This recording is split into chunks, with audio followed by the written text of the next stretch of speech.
Bien, ahí está. Bueno, les decía que en la clase de hoy vamos a hablar de lo que son las violencias, ¿sí? Y lo que son los traumas. Vamos a hablar de este tema que es un tema bastante sensible, podríamos decir, ¿sí? Pero que es parte de lo que son las intervenciones, ¿no? Psicosociales, y cuando hablamos de salud mental, de lo que es promoción y prevención y promoción, hablar de violencia, ¿no? Es fundamental porque hay una ley.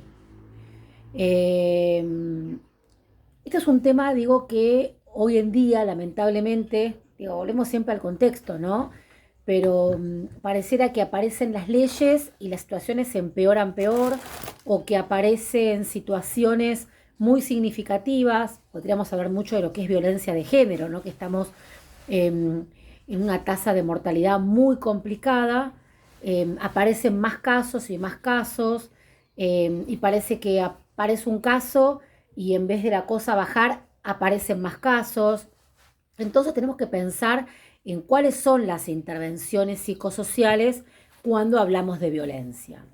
Para entender esto tenemos que empezar hablando de, digamos, un tema fundamental, un tema significativo, que tenemos que hacer una introducción para poder hablar de esta problemática. Por eso vamos a pensar específicamente que cuando hablamos de violencias y traumas, ¿no? Desde lo que es la promoción y prevención en salud mental, vamos a ver que lo que son las violencias se pueden como clasificar de distintas maneras, ¿no?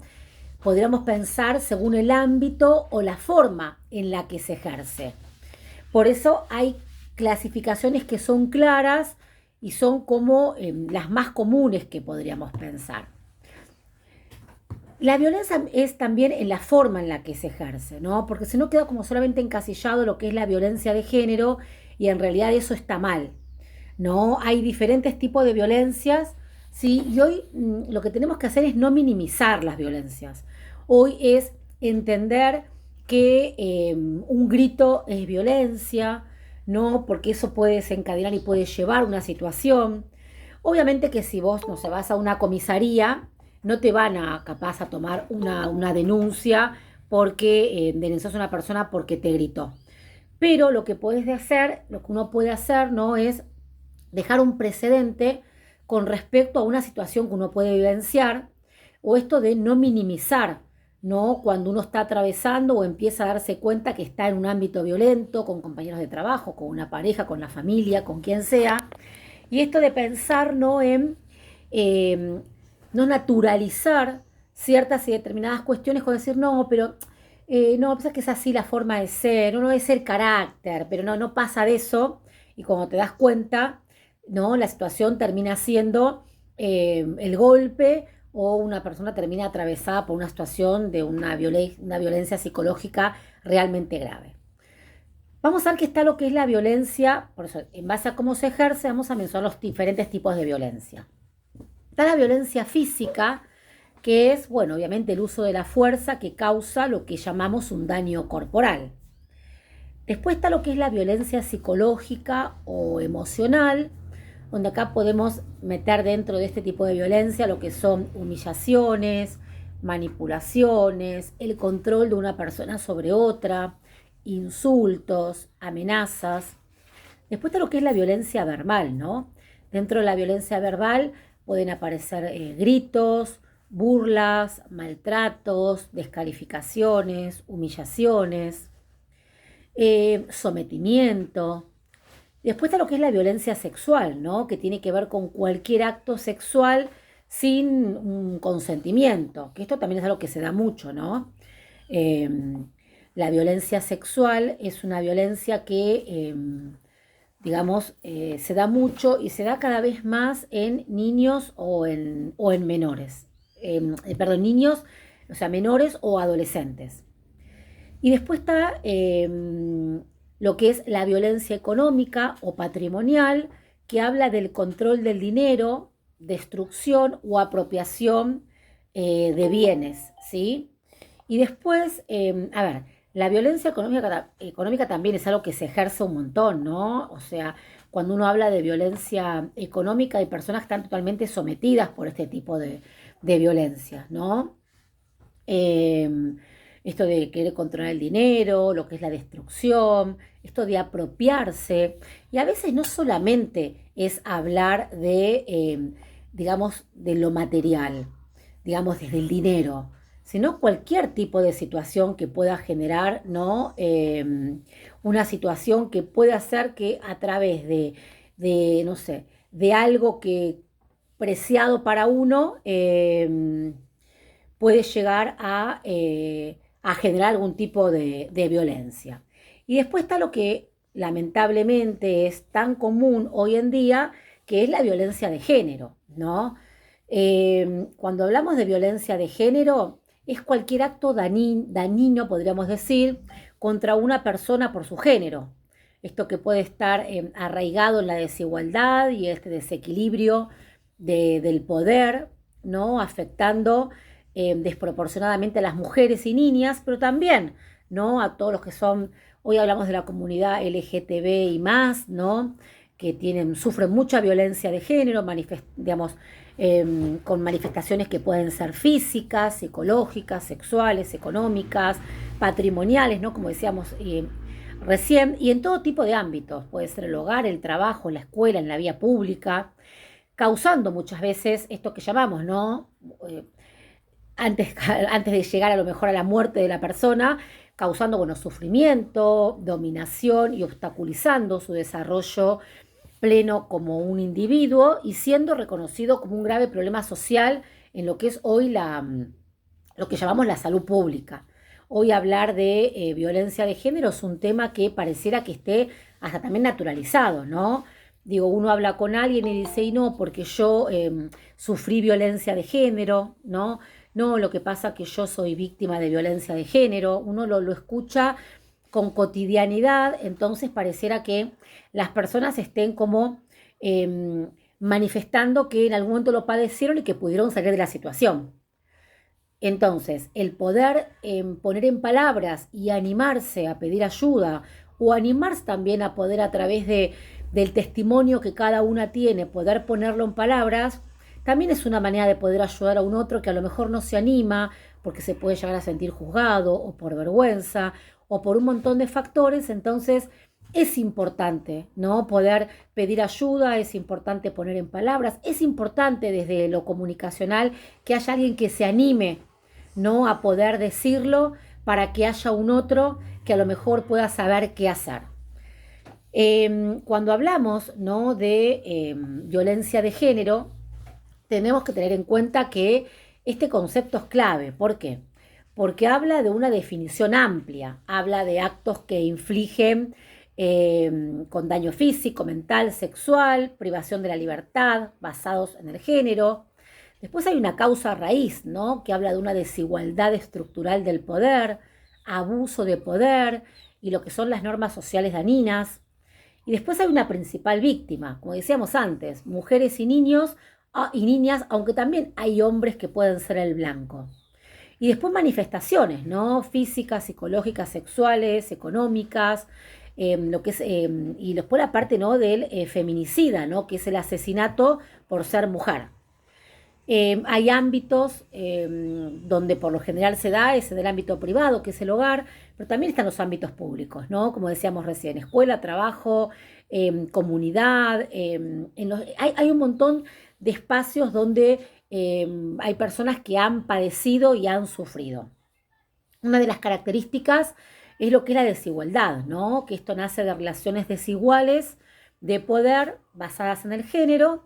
Y esto de que no es privado, ¿no? Deja de ser un problema individual para convertirse en lo que es un problema social y de salud pública. Por eso hay un ciclo de la violencia que incluye fases de acumulación de tensión, agresión y a veces una fase que se llama de luna de miel o de calma, donde la persona cree que el violento, ¿no? dejó de tener estos actos para con el otro y en realidad fue, como se dice, ¿no? esta fase de calma y luego vuelvo al ruedo. O sea, una persona digamos, esto que es una frase trillada, pero la voy a decir igual, ¿no? Esto que dicen, si te pega una vez, te va a pegar siempre, esto pasa mucho.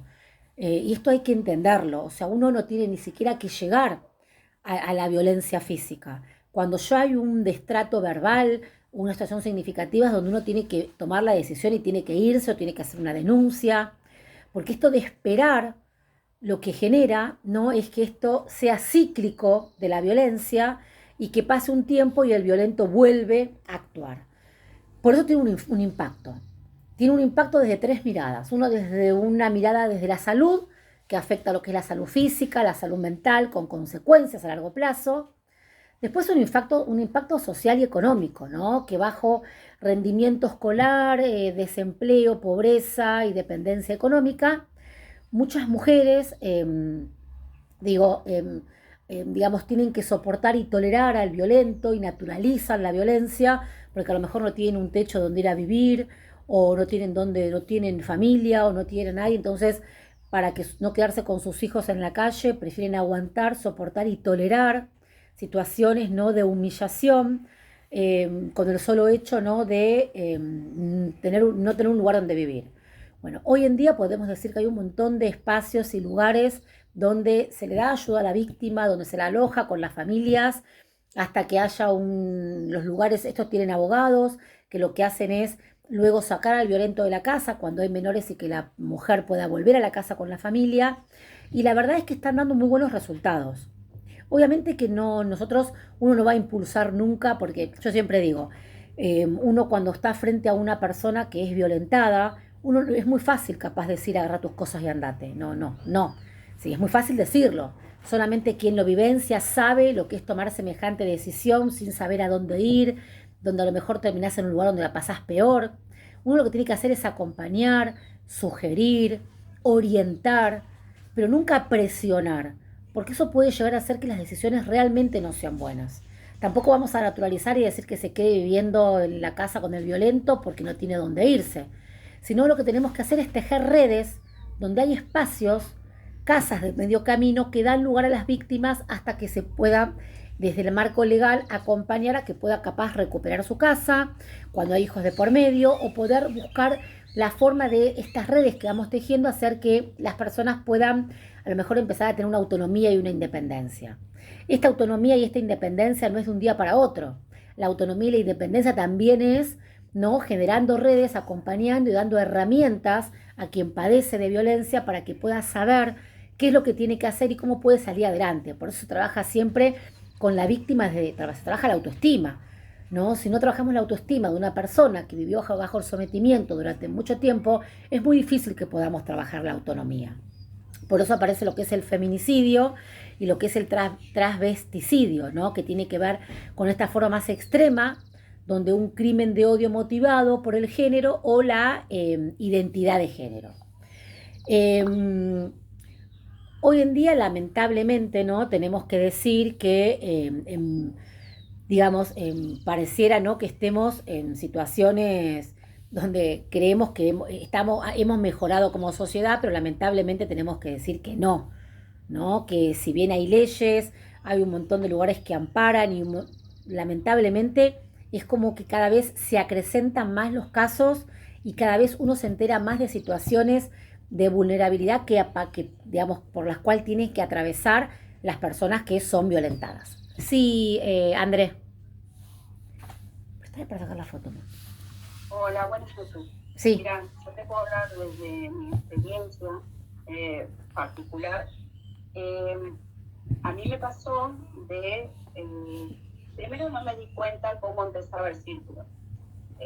Vivía con mi papá y mi mamá, bueno, entre ellas me daba violencia siempre, y digamos que era como natural. Y la primera vez que pasó fue porque repetí una comida, ¿no es cierto? Habíamos comido, suponete, milanesas con puré y hice milanesas con arroz. Y eso fue la primera, pero me tomó tan de sorpresa, aún viviendo en un ambiente violento y sabiendo cómo se daba, y cuando tiró el plato, me asusté tanto que fui y limpié, levanté todo, y limpié todo y acomodé todo para que quedara todo perfecto para cuando él se volviera a levantar. ¿Se entiende? Uh-huh. A mí me costó un montón salirme de esa situación. porque justamente pasás por esta etapa y después viene el perdón y los regalos y el no lo voy a hacer más, quiero cambiar y todo lo demás. Entonces tenés un periodo de unos 10, 15 días, a veces un mes, que está como todo tranquilo y que pareciera que hasta que alguna cosita mínima vuelve a desatarlo. Ujú. Y si no hubiese sido por una vecina que me ayudó, quizás hubiese terminado entre las estadísticas, la realidad. Mi mamá, era, digamos, justamente mi mamá y que lo había pasado, ella consideraba que porque yo lo había elegido, debía seguir ese círculo, porque había sido mi elección estar con él. ¿Se entiende? Ujú. Entonces es como que cuando yo me iba, mi mamá lo llamaba para avisarle dónde estaba, para que me fuera a buscar. Y así un montonazo de veces, hasta que una vecina me ayudó y estuve bastante tiempo escondida en Capital, en lugares X, con amigas y demás, para que no me pudiera encontrar. André, o sea que vos no contabas con el apoyo de tu familia, sino que todo lo contrario, tu familia estaba del lado del violento. Sí, porque yo supongo que para mi mamá eh, era lo que debía ser. Ujú. Eh, Creo que la vez que más me asusté fue cuando, estando embarazada de mi segundo hijo, eh, me golpeó, pero no solamente me golpeó a mí, sino que golpeó a mi nene más grande, que se puso adelante. Y ahí fue cuando dije, me tengo que ir, y no sabía a dónde irme, me fui sin documentos. Hice todos los papeles una vez en Buenos Aires, volví a hacer todos los papeles de los chicos, todo, porque no tenía, o sea, del nene más grande, porque el otro no había nacido, pero volví a hacer todos los papeles ya en Buenos Aires, porque me fui sin nada, solamente con el pasaje que me pagó una vecina, me volví a Buenos Aires. Y después estuve escondida por Capital hasta que más o menos las cosas se normalizaron. O sea, normalizarse quiere decir él tenía encontrado otra pareja nueva, pero así todo, mucho tiempo después, ya teniendo otra pareja, él me acechaba. Sabía que yo trabajaba en un supermercado y me iba a esperar a la puerta del supermercado. Y se paraba, digamos, frente al supermercado y me miraba. Si yo por ahí, no sé, me iba a comer, se parecía en el lugar. Parecía que de repente no tenía otra cosa que hacer más que vigilarme. Y yo hacía la denuncia y la policía me decía que a menos que él me hiciera algo, no podía hacer nada. O sea, yo tenía que esperar que él me lastimara para que la policía tomara alguna determinación. Y aparte tenía esta cosa de la descalificación permanente, que yo sentía que no podía hacer nada, que no podía hacer nada. Y por ejemplo mis amigas siempre me alentaban para que hiciera, para que saliera, para que fuera a trabajar, y a mí me parecía que no iba a poder hacer nada. Me costó mucho salirme de ese lugar. Ujú. Gracias, André, por contar tu testimonio. Denise. Acá estoy media sin voz, pero bueno. Uy. Sí, sí. Yo lo que quiero saber, Marcia, yo más que nada quiero saber, a ver, vos qué me decís, ¿por qué no se habla tanto de violencia en los hombres? O sea, más allá de que los hombres no denuncian, porque bueno, sabemos todo lo que traemos, ¿no? De los padres, que viste, el hombre si manifiesta algún sentimiento es un maricón y todas esas cosas que se le dice, ¿no? Pero Ujú. ¿por qué en general ni siquiera, no sé, como que no veo que se hable mucho de eso? ¿Por qué? Vos decís el hombre que es violentado, Claro, sí, sí. porque por lo Yo general, conocí chicas, espera un poquito, Lore, yo conocí, espera un cachito, ah, porque, pues está sí, Analía, sí, habla Analía, después habla, espérame, Lore, porque por lo perdón. general, quien es violentada es la mujer. El porcentaje, digamos, el porcentaje de femicidios y de violencia es del hombre para la mujer.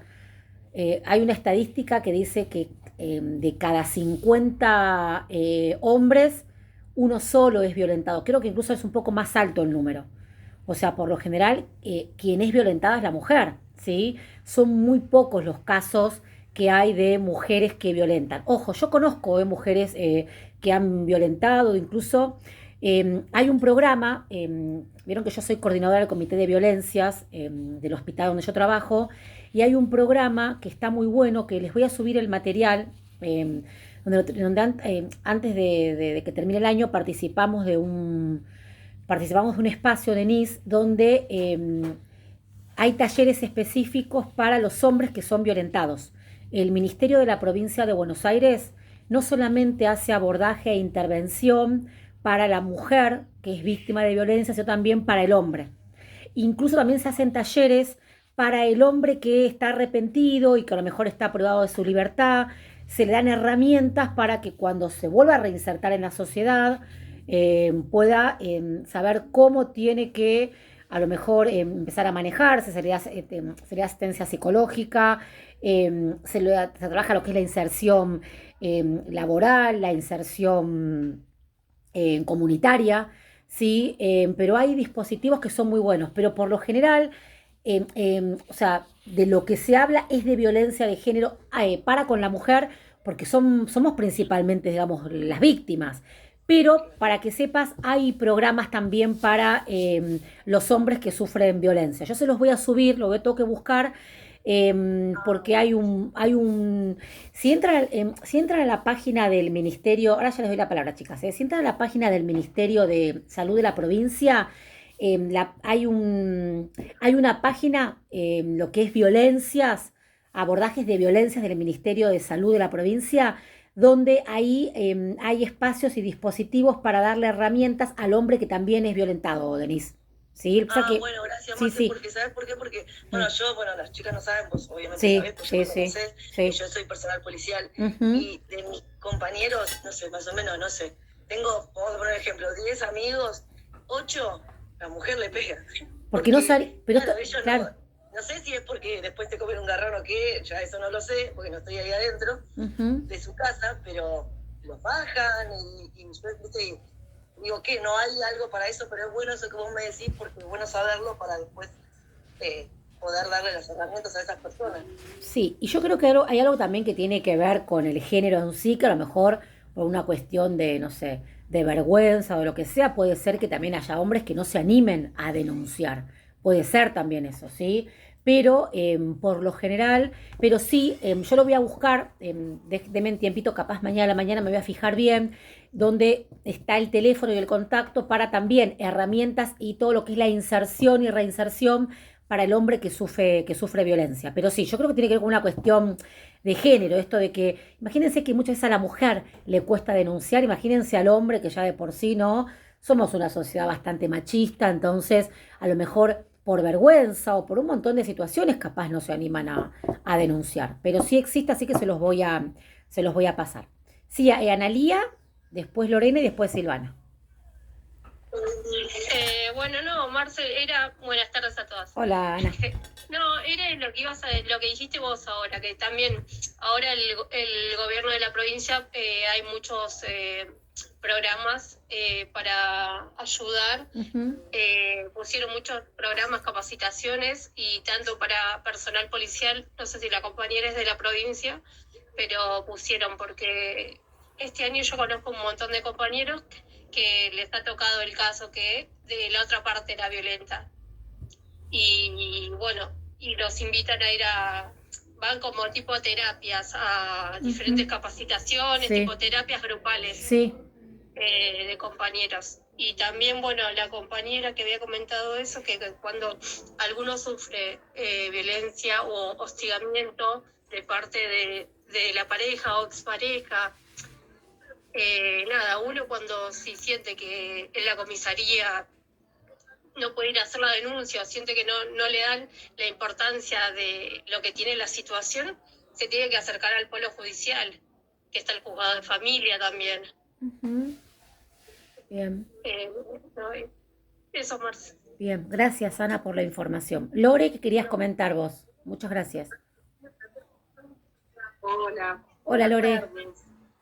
Sí, mira, yo te quería decir que tengo un amigo que, bueno, una vez llorando me dijo, no le doy más, dice, tuve violencia. Y bueno, ella empezaba a ponerse violenta cuando tomaba. Ah, Y bueno, me ha mostrado que tenía moretones terribles. Dice, mira, ves cómo estoy, no puedo, y dice, pobre, no, nada más que lloraba, como que se ensobó. Bueno, después buscó terapia, se separó, logró separarse de ella, pero bueno, ella se ponía muy violenta con el alcohol y lo atacaba, ujú. pegaba mal, terrible. Bien. Bueno, Gra- ese es así. Gracias, Lore. Bueno, obviamente, No, ¿no? gracias a Chicas, ustedes. lo que dice Lore, eso es así, bajo los efectos de una sustancia, obviamente, que lo que es la conducta y lo que tiene que ver con el temperamento de la persona cambia, ¿no? Y por lo general empieza a ver. Igualmente tampoco vamos a justificar el consumo, ¿no? Hay personas que, digamos, que no consumen nada y son extremadamente violentas. De hecho, la mayoría de los casos que hay de femicidio, la persona es violenta por situaciones de relaciones extremadamente complejas, ¿no? Celos, relaciones enfermizas y no están bajo ningún efecto. Entonces también es importante tener en cuenta eso porque si no, ¿saben lo que pasa si no?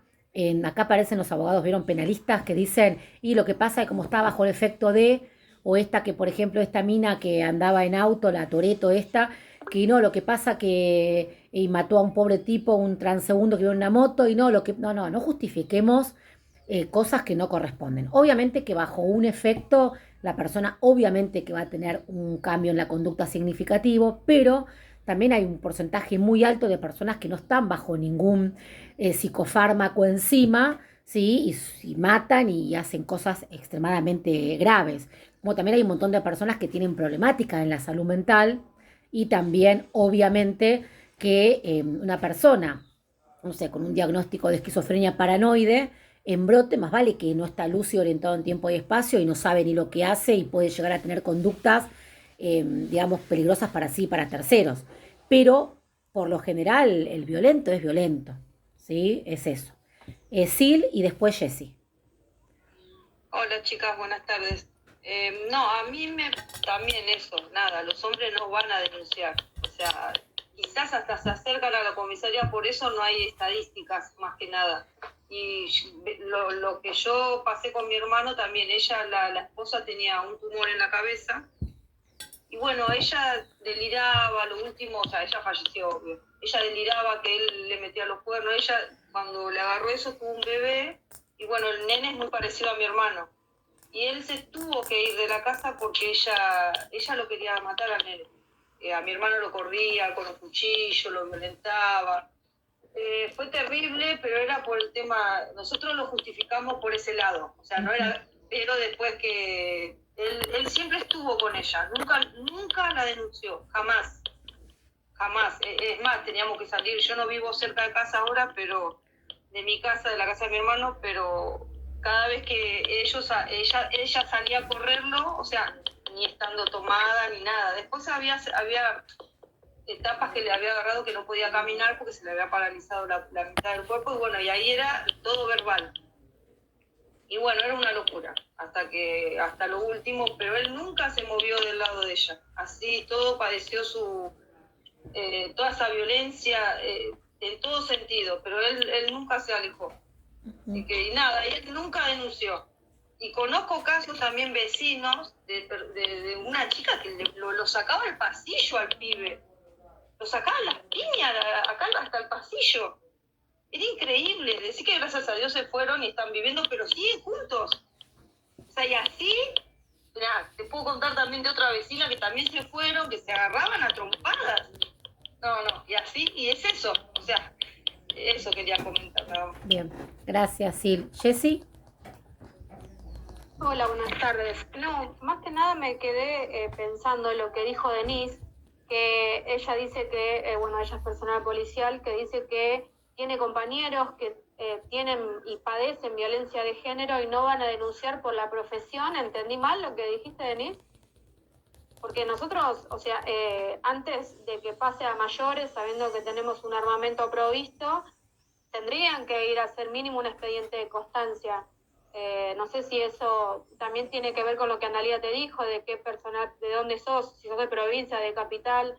Digo, como para que, siendo masculino, tiene que hacer mínimo un expediente de constancia en su lugar de servicio por estas situaciones que después se vayan a mayores. Perdón, acá estoy. No, lo que pasa, o sea, yo lo hablé por arriba porque, bueno, entiendo que muchos que por ahí no son policías, entonces como indagar en el tema era como más que nada por arriba. Pero, bueno, el que es policía sabe que por más que vos hagas la denuncia, por más que yo soy de Capital, por más que vos lo hagas, si tu jefe de dependencia determina que vos te saquen el armamento por una forma de prevenir para esta te lo sacan y vos ya perdés para ser adicional, ya, o sea, te genera un trastorno, ¿entendés? Que por ahí vos no tenés nada que ver, porque tengo compañeros que han tenido esos problemas y se quedaron sin armamento un montón de tiempo. Entonces es como que genera un trastorno más grande. A veces para evitar todo eso, no lo hacen.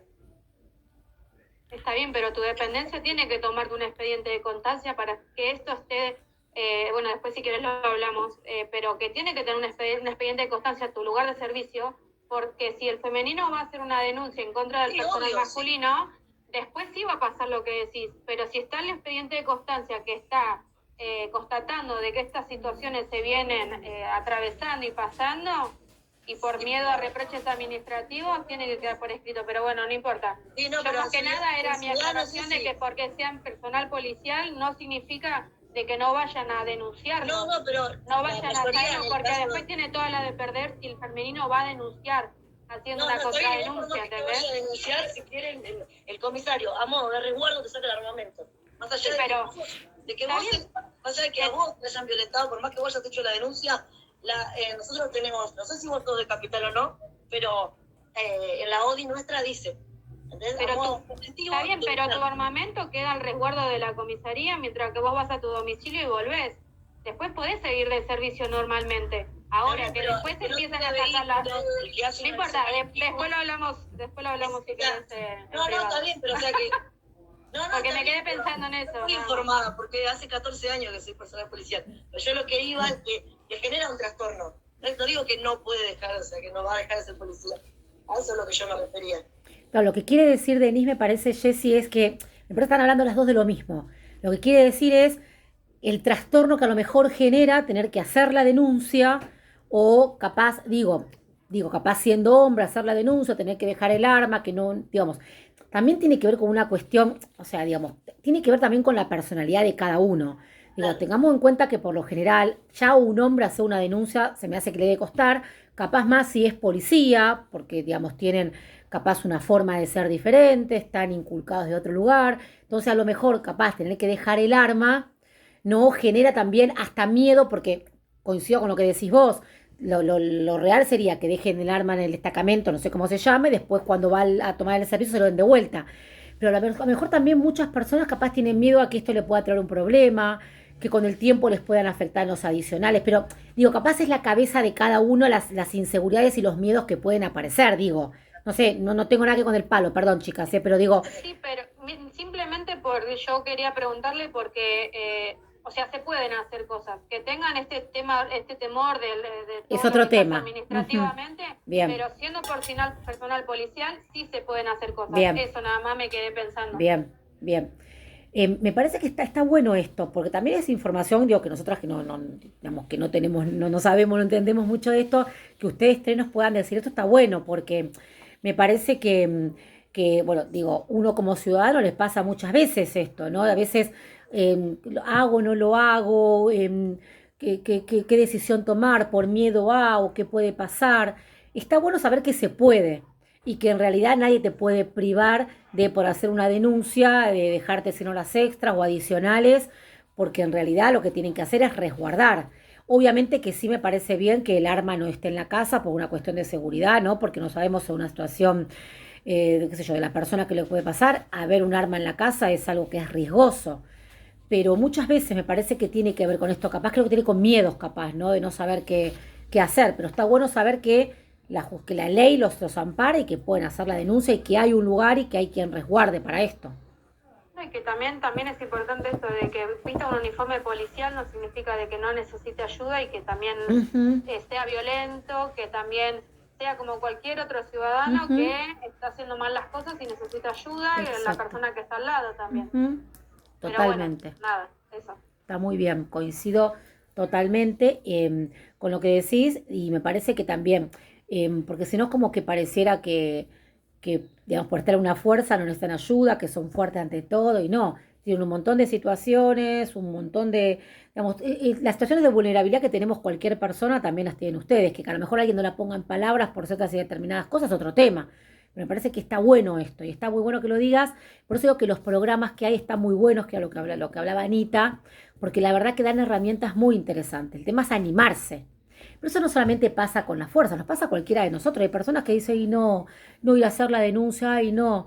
Hay personas que pareciera que, no sé, digo, están, el violento enferma tanto, ¿no? Desde la violencia psicológica, además de la física al sujeto, que creen que hasta no son dignas, merecedores de tener una vida mejor y saludable. Digo, es terrible. Entonces, digo, por eso tenemos que nosotros, desde nuestro lugar, hablar de promoción y de prevención es muy importante. Digo, cada una desde nuestro lugar. A lo mejor Denise pudiendo no, sabiendo que tiene compañeros que sufren, o como contaba también Anita, decir, che, bueno, podés hacer esto, animate, dale, no tenés por qué pasar por esto. No, digo, cuando uno quiere a alguien, es un compañero de laburo con el cual está muchas horas, uno lo que hace es motivar y decir, che, ¿por qué no lo haces?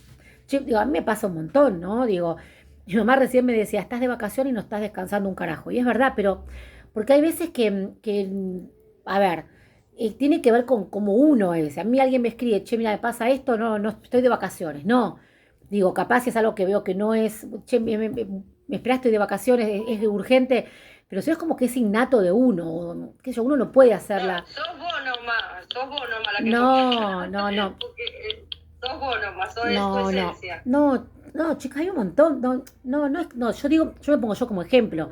Digo, pero tiene que ver con la sensibilidad que uno tiene también, ¿no? Si a mí me escribe alguien que sé que es un sujeto sufriente, que sé que no la está pasando bien, o algo, la verdad que no puedo hacer oídos sordos o decir estoy de vacaciones cuando me está relatando algo que no está bueno, ¿no? Entonces digo, tiene que ver con uno. Yo le decía a mi mamá recién, no, pero yo igual estoy descansando, pero no, no son vacaciones, me decía mi mamá. Le digo, pero es como que me quedo peor si a lo mejor uno no escucha al otro, digo, tiene que ver con esto, ¿no? Es la forma de ser de cada uno, pero me parece que también, ¿no? Esto de pasar un mensaje, ¿no? Y poder escuchar y capaz sugerir a un otro a decir, che, mira, puedes hacer esto o está esto, creo que tiene que ver con eso, ¿no? O sea, yo no sé si, yo capaz yo digo, no, estoy de vacaciones, me pasó ayer. Ay, mira, estoy de vacaciones, una chica una chica se recibió de acompañante por un caso bien severo, estoy de vacaciones, le puse. Yo me sentí mal y le contesté, a ver, Mari, y le tiré 3 o 4 tips porque me dio cosa, porque digo, capaz la piba se pierde el caso, por lo que sí, capaz yo la puedo ayudar. Y hoy me escribió y me dijo, Mar, ¿sabés que hablé con la coordinadora y gracias por lo que me dijiste, está bueno, lo voy a implementar? Una paciente también violenta. Entonces digo, si uno puede ayudar a un otro, ¿por qué no hacerlo? ¿No? Digo, también tiene que ver con nuestra profesión y tiene que ver con esto. Es eso, ¿no? Sí, Anita.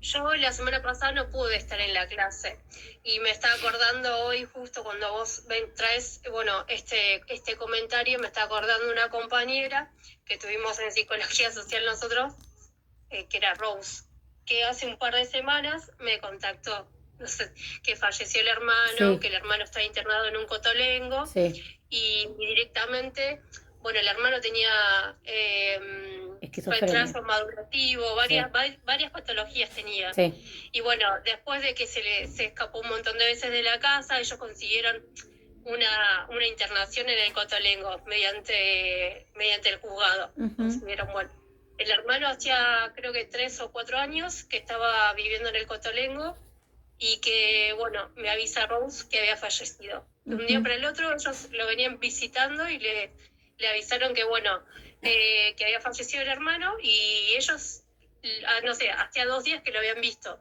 y estaba saludable y no Sí. entendían nada. Sí, me contó. ¿Cómo me van a decir que mi hermano falleció si estaba saludable, estaba bien cuidado en la clínica? Y bueno, y los pasos a seguir, ¿no? Ella no sabía qué hacer, dónde arrancar, porque tampoco tenía el DNI de él, no tenía nada, ninguna documentación, la madre, y bueno, me llamó ella para ver los pasos a seguir que tenía que hacer, ¿no? De saber por qué había fallecido el hijo y que directamente desde el cotolengo le decían, no, bueno, falleció. Sí, me contó. Nosotros lo llevamos al hospital y bueno, y falleció. Y le digo, pero algún diagnóstico, algo le pasó. Y bueno, nada, eso igual, o sea, ellos no querían ir a buscar el cuerpo porque, bueno, tampoco sabían bien qué hacer, pero bueno, le digo, lo primordial es primero ir y poder retirar el DNI y después poder ir a hacer la denuncia a la fiscalía o a la comisaría más cercana al Cotolengo, para que ellos hagan la investigación correspondiente y poder saber qué le pasó a tu hijo, porque si estaba saludable, estaba bien, ustedes lo veían periódicamente, ¿cómo puede ser que les dieran esa noticia de un día para el otro? No se entiende. Entonces, bueno, nada, eso quería comentar. De que, bueno, que ahora lo que iban a hacer era ir a la fiscalía y, bueno, y empezar con el tema de hacer la denuncia y después pedir que se le haga una autopsia al cuerpo del hermano para saber realmente de qué falleció, porque ellos tenían la duda si lo habían golpeado, qué había pasado en el Cotolengo, ¿no? Sí, me comentó Rose eso, me contó que le habías asesorado y que iba a tomar todo desde el marco legal porque dicen, si bien tenía un montón de patologías, el hermano le llama la atención la manera en la cual murió, la situación de vulnerabilidad y que bueno, es el Cotolengo de Norione, donde obviamente ahí hay personas con patologías realmente muy severas. Digamos, todo, manicomio, podríamos decir, obviamente que no son lugares saludables, pero lo que tiene el Cotolengo de Norione es que además de haber personas con patologías, con enfermedades mentales, hay personas que tienen, son personas que nacen con problemáticas en el cuerpo, o sea, con deformaciones. Es un lugar donde vos entrás y ves cosas realmente bastante aterradoras, es un lugar bastante terrible y bueno, ellos habían logrado con mucho laburo judicializarlo y si lo visitaban 2 veces por mes, si no iba Rose iba la mamá y de pronto de un día para otro se muere, bueno, si hay una muerte dudosa ahí, así que ellos quieren ver qué es lo que van a hacer. Bueno, esto de vuelta, ¿no? Esto de que venimos hablando, ¿no? Esto de la desmanicomialización, chicas, la ley de salud mental, o sea, si bien el hermano de Rose estaba, la compañera no estaba obviamente para estar internado, porque una persona que era peligrosa para sí y para terceros, sí, porque tenía situaciones, era muy violento, obviamente que esto no hace ni justifica absolutamente nada de que haya una muerte dudosa y que ellos se queden con esta sensación de no saber de qué se murió, ¿no? Y es un lugar donde hay muchas situaciones de violencia, en este lugar en particular. Entonces, por eso la ley de salud mental habla de desmanicomializar, ¿no? Habla de esto de buscar la manera de externar a las personas que a lo mejor tienen la posibilidad de poder ser reinsertadas en la sociedad. No era capaz el caso de este chico, pero había un destrato y un maltrato total. Bueno, me parece bien que acudan a la justicia para por lo menos dar una muerte digna, ¿no? Y saber qué fue lo que pasó. Bueno, esto es algo como, capaz nos entramos por una compañera, ¿no? Que le pasó esto, pero es algo muy de moneda corriente, ¿no? Digo, quienes a lo mejor conocen cómo funcionan los hospitales psiquiátricos en nuestro país, la verdad que está en un estado de vulnerabilidad y un abandono nacional total, ¿no? Pero no de este gobierno, de todos. La verdad que es terrible. Es un abandono total y pareciera que una persona por tener una enfermedad mental no tiene la posibilidad de tener una vida digna, ¿no? Y se vulneran todos sus derechos. Y la verdad que es muy triste. Por eso me parece que está bueno que puedan saber cuál es el motivo por el cual él falleció, ¿no? Así que bueno. Por eso es tan importante conocer la ley de salud mental, porque es una herramienta de trabajo para nosotros y es una herramienta fundamental, ¿sí? Bien, ¿continuamos? Bien, bueno, estábamos hablando, ¿no? De esto que son los diferentes tipos de violencias y en base a esto, algo que es significativo y que es importante es poder entender, ¿no? Como decíamos, según el ámbito donde ocurre. Por lo general decíamos que si es una violencia familiar o intrafamiliar, dentro del hogar o entre familiares. Si es violencia escolar, hablamos de bullying, acoso, exclusión. Si hablamos de violencia laboral, hablamos de acoso, discriminación, abuso de poder, principalmente en el trabajo. Si es violencia comunitaria, hablamos de delitos, pandillas, agresiones en espacios públicos. Y si hablamos de violencia institucional, hablamos de abusos cometidos por autoridades o instituciones. Después está según el grupo afectado, ¿no? Hay violencia de género, como decíamos, que está basado en el género, especialmente contra mujeres y niñas. Después violencia contra niños, ¿no? Niños, niñas, adolescentes, maltrato físico, psicológico y negligencia. Después está la violencia contra adultos mayores, esto es muchísimo, de vuelta. Hay muchos geriátricos que están denunciados y que han cerrado sus puertas por denuncias por la violencia a adultos mayores, abuso físico, emocional, económico, violencia contra grupos vulnerables por motivos de etnia, discapacidad, orientación sexual, entre otras cosas. Entonces, acá tenemos que pensar, ¿no? Bueno, ¿qué es la salud mental? ¿Qué es la violencia en salud mental? Y tenemos que saber, ¿no?, que las violencias son todas aquellas acciones, palabras u omisiones que dañan lo que es el bienestar emocional, psicológico y social de una persona, ¿no? No siempre dejan heridas visibles, pero afectan profundamente cómo una persona piensa, siente y se relaciona. Por eso las violencias pueden ser, intencional o no, repetida o aislada, y puede ocurrir en cualquier etapa de la vida. Y acá, como mencionábamos antes, los diferentes tipos de violencia, ¿no? De vuelta, para profundizar desde el impacto en la salud mental, la violencia psicológica, que habla de humillación, amenazas, manipulación, control o desvalorización, tiene un impacto que tiene que ver con la baja autoestima, ansiedad, miedo constante, inseguridad. Después está la violencia emocional, como decíamos, ¿no? Esto de que habla de la falta de afecto, indiferencia, rechazo, esto de invalidar, no darle lugar a los sentimientos. El impacto que tiene es tristeza profunda, sensación de no ser importante, dificultades para expresar lo que son las emociones. Y después está la violencia verbal, ¿no? Donde aparecen insultos, burlas, gritos, críticas constantes. Tiene un impacto que tiene que ver con vergüenza, culpa, problemas de autoconcepto. Y después la violencia sexual, ¿no? Cualquier experiencia sexual, podríamos decir, sin consentimiento, tiene un impacto que es miedo, culpa, ansiedad, problemas para confiar en otras personas. Violencia familiar, escolar o social, habla de vuelta, maltrato en el hogar, bullying, discriminación, y el impacto tiene que ver con el aislamiento, depresión o lo que son las dificultades sociales. ¿Qué es importante? Bueno, esto, ¿no? Que la violencia es sostenida en el tiempo, aumenta el riesgo de desarrollar problemas de salud mental. Entonces, para eso tenemos que tener en cuenta, como estábamos hablando hace un ratito, la importancia de animarse a hacer la denuncia, sugerir a quien realmente lo padece, saber qué es lo que tiene que hacer, ¿sí? No juzgar.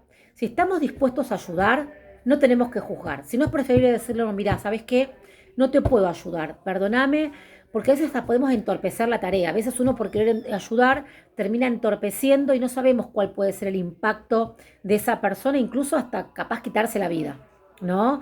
Entonces, mucho cuidado con esto, porque no es decir, es ayudar por ayudar. A veces podemos prestar el oído, pero si no estamos preparados para dar una herramienta desde lo verbal, es preferible escuchar, dar un abrazo, sostener, acompañar.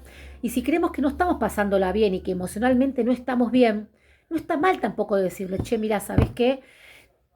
Te puedo contactar con alguien, pero la verdad que yo no te puedo ayudar porque yo no la estoy pasando bien, no estoy pasando un buen momento, o esto me afecta y no puedo. ¿Por qué? Porque no está mal tampoco. O sea, esto no es, digamos, vilus y entré, ¿no? Cuando uno se compromete a ayudar a alguien, tiene que dar el 100, si no realmente no sirve.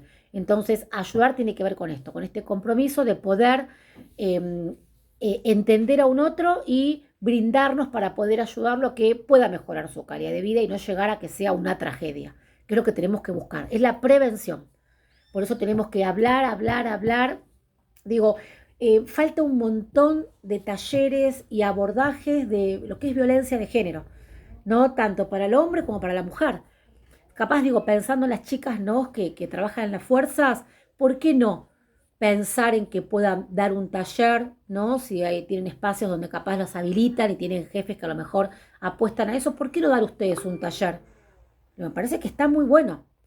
Digo, creo que me había contado Jessy en un momento que tenía un jefe que daba lugar a que puedan, les da lugar para que puedan estar, o capaz Anita, digo, capaz no conozco tanto de Denise, pero digo, capaz tener la posibilidad de decir, che, mira, yo me estoy formando en esto, me estoy preparando.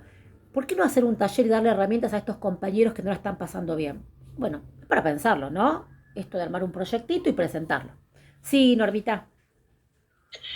No, incluso estaba viendo, en Lomas, están implementando talleres o herramientas o dispositivos donde trabajan con los hombres violentos, ¿no? Esto del control del enojo, de la ira, Ujú. ¿no? Hacen como grupos operativos, donde los hombres también, siempre decimos que es bueno que eso, porque cuanto menos hombres violentos, ¿no? Menos golpes.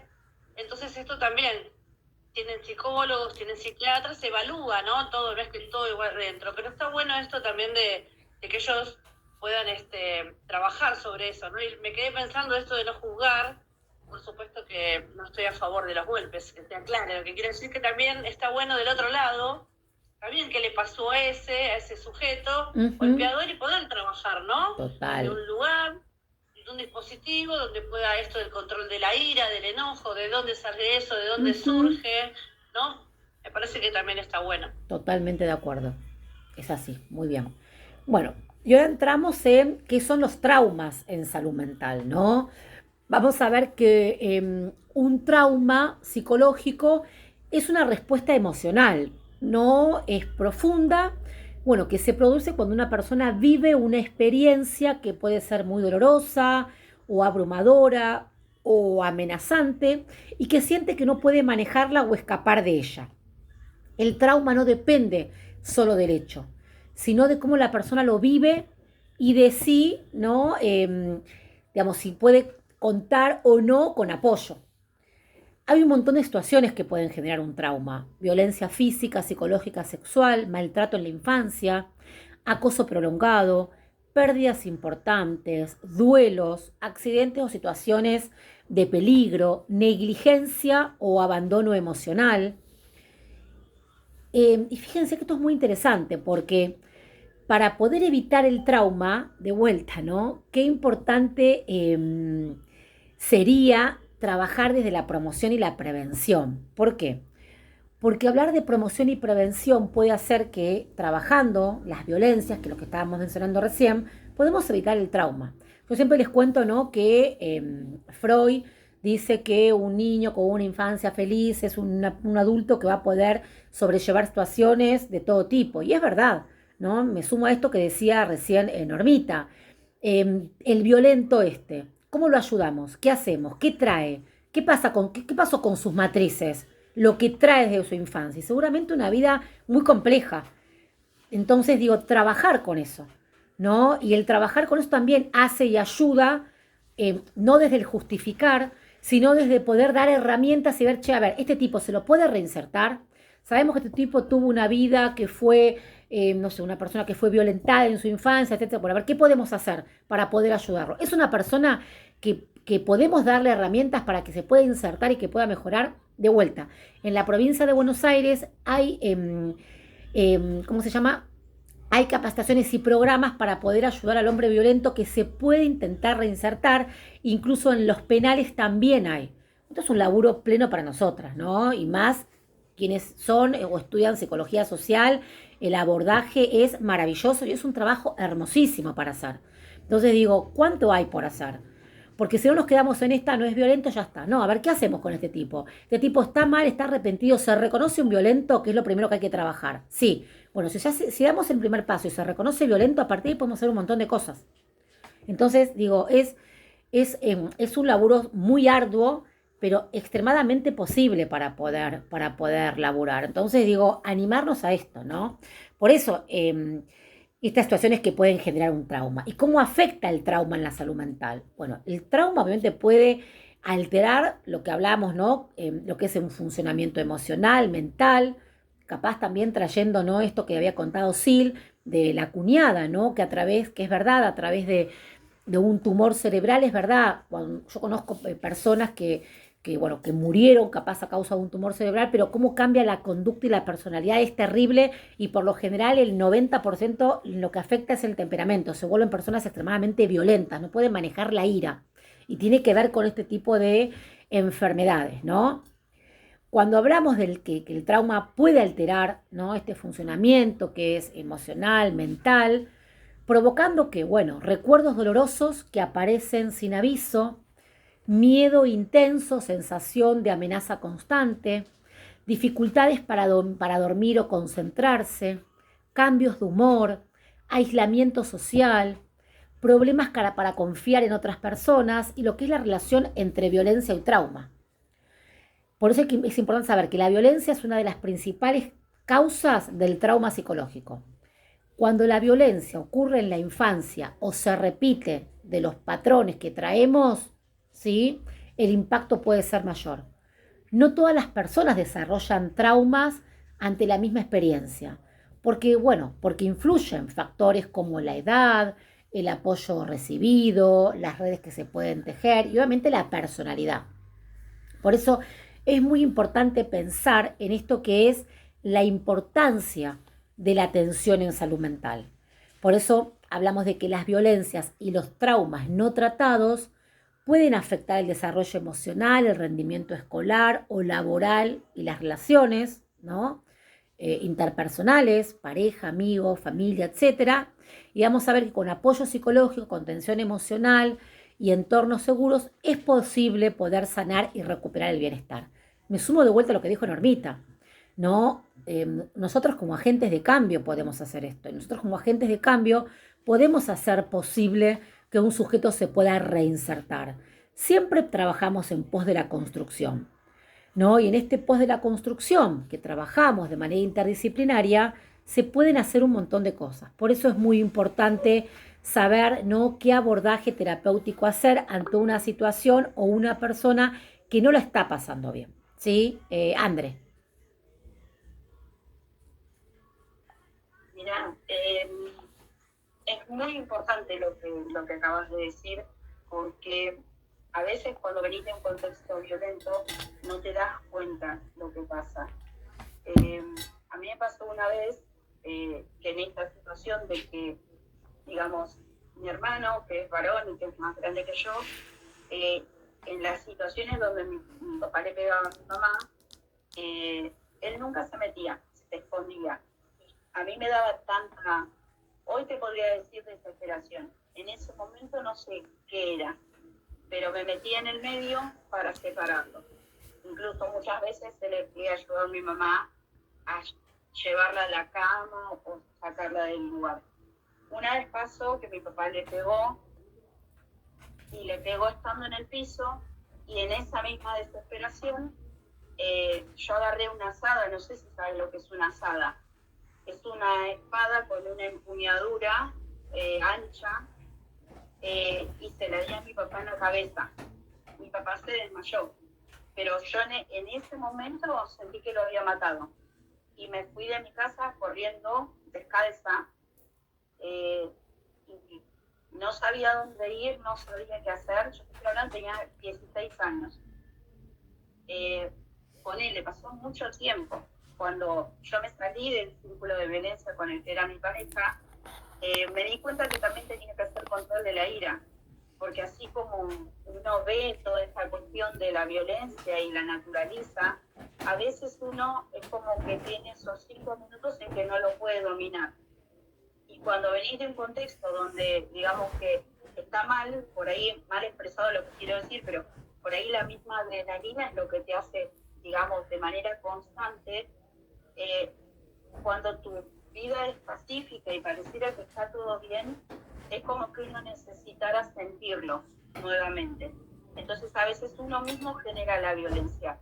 Yo tuve que hacer control de la ira mucho tiempo después para poder saltarme y correrme de ese lugar, porque son esos 5 minutos en que no conoces o no sabes, no, es como que no vieras nada y poder lastimar a una persona mal, ¿se entiende?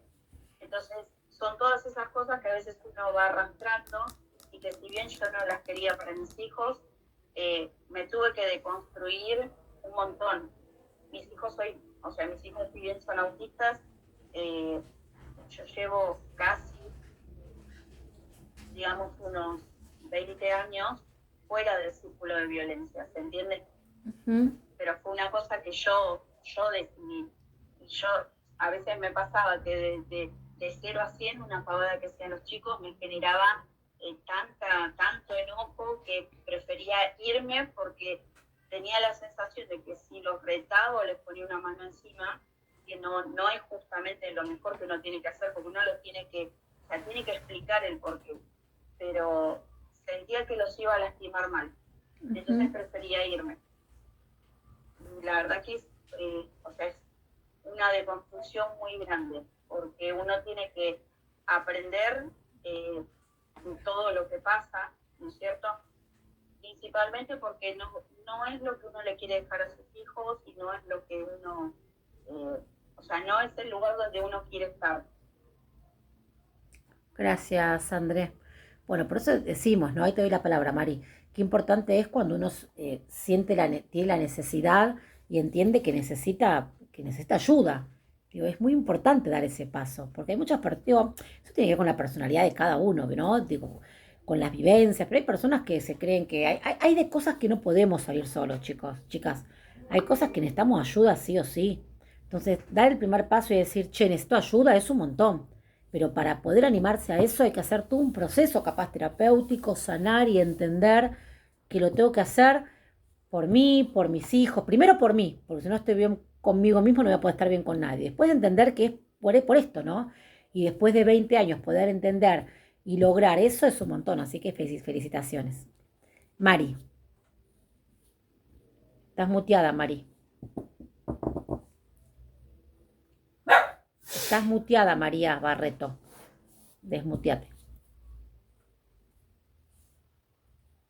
Apretá el microfonito. Apretá el microfonito que estás muteada. Ahí está. Ahí está. Ahora sí. No, ahí está. No, lo importante que lo que dijo Andrea, ¿no? De poder controlar la ira. Y un poco estaba pensando en lo que decían las chicas policías, esto de que también qué importante es estar desarmado o no tener algo con qué responder esa agresión que puede ser fatal. Total. También. Y poder manejar este contexto, este entorno de violencia, de controlar la ira, alejándose o saliendo o buscando esa ayuda. Pero ella dijo que agarró una asada para darle al papá. Y yo digo, qué importante que es también esto de poder controlar la ira, transmitir esto y de que no tener un armamento cerca como para generar una tragedia y todo eso. Que por ahí está bueno esto de decir el desarme. No me acuerdo, chicas, cómo dijeron la palabra de las armas. Pero por ahí está bueno que puedan ir a sus casas sin el arma y volver al trabajo y tenerlo, para no generar una tragedia peor, quizás, ¿no? Sí. También, viéndolo de ese lado.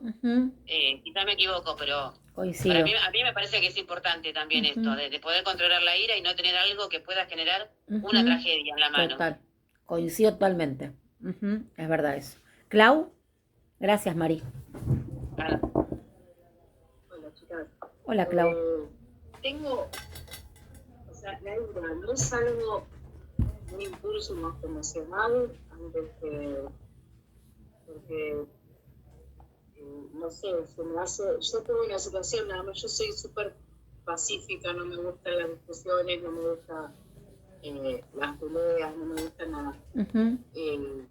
Hubo una situación en una fiesta de egresados que había hecho mi hija, y había problemas con una compañera, ¿no? Que se metió la madre. En un momento yo me di vuelta y veo que esta mujer me estaba agarrando los brazos a mí. Y yo fui, la agarré a esta mujer de la espalda, la torní, ¿no? La grité de mi hija y bueno, pero, después yo como que no me conocí, ¿no? Y digo que quizás eran como impulsos emocionales que uno tiene de acuerdo a cada situación. No sé si quizás sí, no se puede, porque de hecho hay lugares donde hacen trabajar la ira. Pero no es más emocional, cuando estás en ciertas situaciones. Clau, la ira es una emoción, digamos, humana, que podríamos decir que es intensa, donde aparece lo que es el enojo, el enfado, la indignación. Y obviamente que surge ante una situación de amenaza, injusticia, frustración, y que provoca obviamente una respuesta física, ¿no? Donde desde lo biológico vamos a ver que el corazón se acelera, aparece la sudoración, y esto requiere de un manejo para no derivar en un comportamiento dañino. Por eso, digamos, esto de que puede ser útil para defenderse o resolver un conflicto si se canaliza adecuadamente. Obviamente que la ira, como decís vos, es algo emocional. Y vos fijate lo que vos dijiste, ¿no? Porque ante vos sos re tranquila y ante ver que alguien agarró a tu hija, lo primero que salió vos fue un impulso, ¿sí? Que seguramente nos pasaría a cualquiera de las que somos madres, ¿no? Digo. Por eso yo siempre pongo el ejemplo de cuando te hacen hacer los cursos prenatales que te dicen, te enseñan a respirar, qué sé yo, digo, cuando estás en esa situación, te olvidas de cómo respirar, te olvidas de Ay, todo, chica, no sirve para nada eso. Yo lo hice y no me sirvió para nada.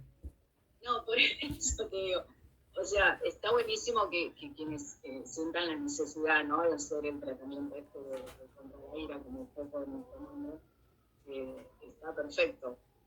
Pero yo siento que si es algo emocional, ¿cómo a veces controlas eso? ¿Cómo haces? Más allá de hacer todo lo que haces, ¿no?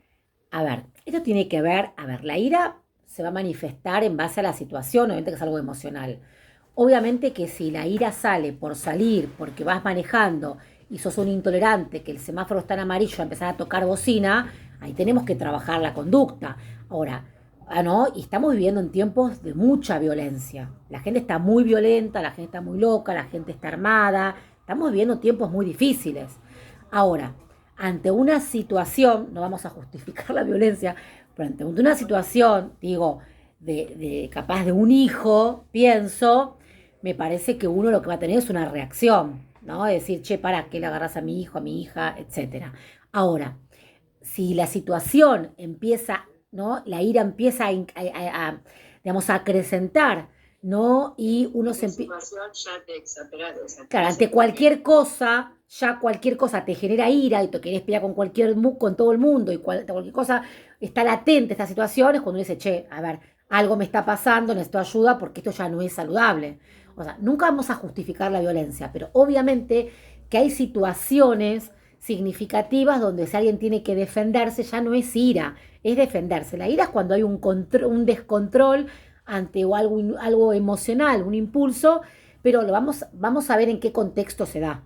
Obviamente con un hijo, no sé, digo, yo soy madre, me pongo a pensar y no tiene que ver con eso. Digo, pero, o sea, no importa la edad que tenga el hijo, ¿no? Digo, pero, te entiendo, ¿no?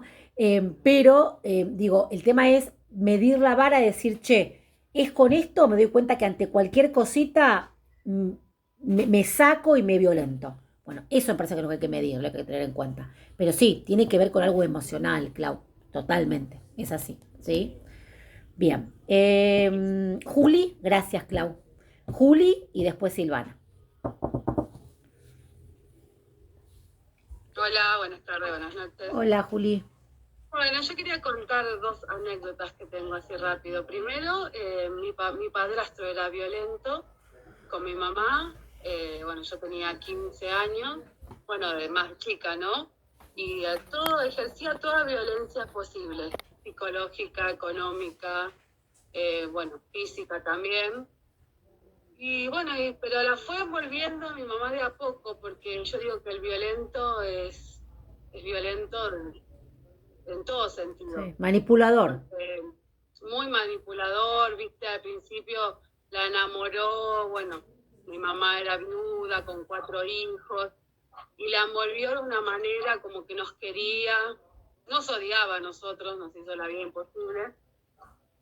Cuando nosotros yo tenía 15 y mi hermana 18, no aguantábamos más la situación y no teníamos ayuda de nadie, o sea, ni de la familia, ni de nadie, porque era como que no se podía hablar también de eso. Y mi hermana, 18 años, fue y habló con un abogado que era un vecino. Y dije, ¿qué podemos hacer?, le dijo mi hermana. Y el abogado le dijo, sáquele todas las cosas afuera y no lo dejen pasar. Y eso hicimos. Yo con 15 años, bueno, le sacamos todas las cosas afuera y no lo dejamos pasar. Y bueno, no tuvo otra opción, no entró y bueno, así se separó de mi mamá. Pero si si no hubiésemos hecho esto nosotros, capaz que mi mamá seguía. Perdón, tengo perros aquí en el patio.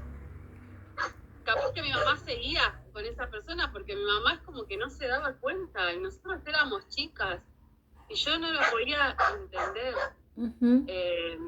Entonces como que no me gusta la violencia. Basta, perdón, ¿no?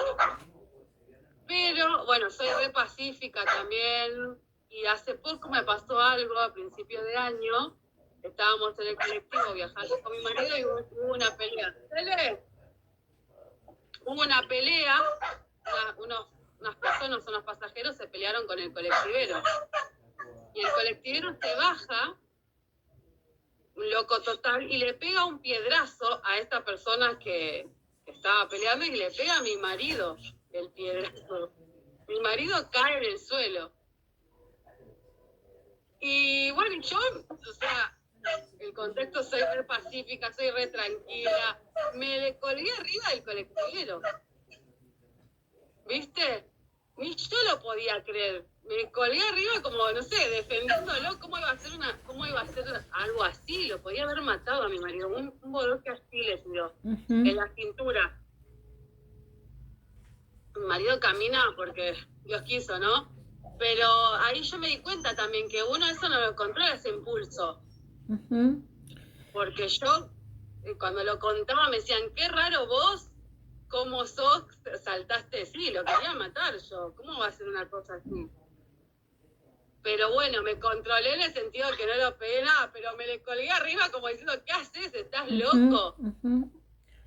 Pero fue un impulso de enojo, de ira, de decir, ¿cómo va a ser una cosa así? Porque lo podría haber matado. Es una reacción, Juli, en realidad. Tuviste una reacción ante una situación. Digo, capaz no Sí, llegaba, cuando es yo lo como contaba, Clau no también, podían capaz creer no mi es ira. reacción, porque yo apenas levanto la voz nada más, ¿viste? Nunca. Pero sí, fue una reacción que hasta yo me sorprendí de mí misma. Bueno, chicas, estas reacciones también tienen que ver, ¿no? Ante una situación límite en la cual uno se ve, las reacciones son, digamos, a veces son actos inconscientes que tenemos. Capaz uno no se da cuenta de cómo puede reaccionar si sea re tranquilo hasta que a uno algo le pasa o hay alguien que queremos o que vemos que está en una situación de vulnerabilidad y hasta nosotros nos podemos sorprender del acto o la situación en la cual podemos llegar cómo podemos llegar a reaccionar, ¿sí? Y no está mal. El tema es, ante la situación, ¿no? La reacción, o cuando uno capaz le quieren robar. Digo, capaz uno se sorprende de cómo puede reaccionar y te dicen, pero ¿cómo hiciste eso? Hubiese dejado que te lleven todo, ¿no? Y capaz, qué sé yo, te enfrentás con el chorro y capaz de suerte que el tipo se salió corriendo y que te robó. Como hay otros que terminan muertos. Digo, uno no sabe a veces la reacción hasta que no está en el suceso o en el momento. Me parece que tiene que ver con eso, ¿no? Y a veces no nos damos cuenta en el riesgo que nos ponemos cuando decimos, ¿cómo me arriesgué a esto, no? Digo, bueno, tiene que ver con eso. Y también tiene que ver con nuestro carácter, a veces el control de impulsos. No, son un montón de factores que tenemos que tener en cuenta con esto. Entonces, digo, me parece que eso es importante para saber también cómo nosotros vamos a actuar ante una situación. Obviamente que uno puede, además de ser profesionales, somos seres humanos y eso no está mal. Digo, que estemos acá en una clase de salud mental y sumando herramientas no significa que ante una situación significativa no tengamos una reacción y no está mal. El tema es cuando tenemos que ayudar a un otro, cuán objetivos tenemos que ser para pasar un mensaje de construcción. Pero obviamente, chicas, lo que está contando cada una fue un acto, reflejo, impulso ante una situación de injusticia, de dolor, de molestia, que nos abrió un montón de sintomatologías y emociones que vimos que hay alguien que queremos que estaba en un riesgo. Bueno, ¿qué hacemos? Tenemos una reacción, ¿no? Y no está mal. Peor sería no tener reacciones. ¿Cuántas personas hay que viven toda su vida sometidas, ¿no? Bajo mandatos familiares que no tienen reacción y capaz empiezan a vivir a los 70 años cuando murieron los padres o a los 60 años cuando se liberaron, cuando se animaron a tomar decisiones. Yo creo que eso es peor, ¿no? Digo, qué saludable que a veces revelarse y decir, esto no lo quiero para mi vida. Bueno, no importa la edad, lo importante es hacerlo e intentarlo y tomar decisiones, que a veces es lo que tanto cuesta, ¿no? Tiene que ver con eso. Bien, continuamos. Algo también característico e importante, ¿no?, de lo que estamos hablando, tiene que ver específicamente con lo que son los trastornos de estrés postraumático, ¿no? Cuando hablamos de trastornos de estrés postraumático, la sigla es TEPT, T-E-P-T. Vamos a ver que los trastornos de estrés postraumático es una condición, ¿no?, de salud mental que puede aparecer después de que una persona vive o presencia una experiencia muy traumática. Quiere decir una situación que fue percibida como amenazante, peligrosa o extremadamente angustiante. No todas las personas que viven un hecho traumático desarrollan un estrés postraumático. Este trastorno puede aparecer cuando el impacto emocional, a veces la persona no logra procesarlo o duelarlo adecuadamente y los síntomas se mantienen, ¿no?, en el tiempo. Vamos a ver que acá hay situaciones, ¿sí?, que puede causar este estrés postraumático, como puede ser, bueno, violencia física, psicológica, sexual, maltrato o abusos de la infancia, acoso prolongado de bullying, accidentes graves, desastres naturales, pérdidas significativas o vivir en un contexto de violencia que es constante. Los principales síntomas del estrés postraumático son los síntomas que suelen agruparse en diferentes áreas. Son 4 las áreas. Se habla de una reexperimentación. Hablamos de recuerdos dolorosos que aparecen sin querer, sensaciones de revivir lo ocurrido, un malestar intenso al recordar el hecho, y después esto de que aparece lo que es la evitación. Esto que tiene que ver con evitar personas, lugares o situaciones que recuerdan el trauma, dificultad para hablar de lo ocurrido, alteraciones emocionales y cognitivas, miedo constante, tristeza, culpa o vergüenza, dificultades para confiar en otros, baja autoestima, estados de alerta constante o permanente, nerviosismo excesivo, sensaciones de peligro continuo, dificultades para poder dormir o concentrarse. Para que se considere que una persona tiene un estrés postraumático, estos síntomas deben durar de 1 mes o más y que empiece a afectar en la vida diaria cotidiana del sujeto. Por eso es muy importante estar alerta con esto, ¿sí? De esto, de la mano va qué intervención psicosocial vamos a hacer desde lo que es la salud mental. Y la intervención que vamos a hacer es esto, ¿no?, de este conjunto que podríamos decir de acciones profesionales que lo que buscan es fortalecer la salud mental, recuperar, proteger, teniendo en cuenta tanto lo que es el aspecto psicológico de la persona como su entorno social, familiar o comunitario. No se trabaja con la persona, sino que también con su contexto. Esta intervención psicosocial, ¿no? Y en caso de estrés postraumático, la intervención psicosocial tiene objetivos. Bueno, lo que tenemos que buscar es reducir el malestar emocional, ayudar a procesar el trauma de forma segura, fortalecer redes de apoyo, recuperar el funcionamiento cotidiano principal de acciones de intervención, contención emocional, brindar un espacio seguro para expresar las emociones. Y esto que decíamos, no escuchar sin juzgar ni minimizar la experiencia. Trabajamos desde la psicoeducación, el psicoeducar al sujeto. Por eso, cuando hablamos de explicar qué es el estrés traumático y el estrés postraumático, nos ayuda a comprender, ¿no?, que las reacciones son respuestas normales a experiencias normales. Aparece el acompañamiento psicológico, terapia individual o grupal, trabajo gradual sobre el trauma, respetando el ritmo de las personas, fortalecimiento de redes de apoyo, esto de involucrar a las familias, escuelas o comunidades, promover entornos seguros y de confianza y estrategias de afrontamiento. Vamos a hablar de técnicas para manejar ansiedad y emociones intensas y desarrollar lo que son las habilidades emocionales. Prevención de la revictimización, evitar exposiciones innecesarias al daño, promover el respeto y la protección de derechos, la importancia de la intervención temprana y después una intervención psicosocial adecuada lo que hace es reducir el impacto del trauma, previene que los síntomas se vuelvan crónicos y favorece lo que es la recuperación emocional y lo que es el bienestar, ¿sí? Esto es muy importante para saberlo porque eso tiene que ver con las herramientas que nosotros vamos a adquirir al momento de tener que hacer una intervención. Recuerden que las intervenciones psicosociales son fundamentales dentro de nuestro campo de trabajo y de intervención. Entonces, el entender que nuestro trabajo tiene que ver con pensar cómo vamos a llevar adelante, no nuestra intervención y nuestra práctica, tanto desde un marco teórico como de un marco práctico. Entonces, trabajar, ¿no?, de manera interdisciplinaria va a hacer que sepamos nosotros cómo vamos a tener que abordar ciertas y determinadas situaciones.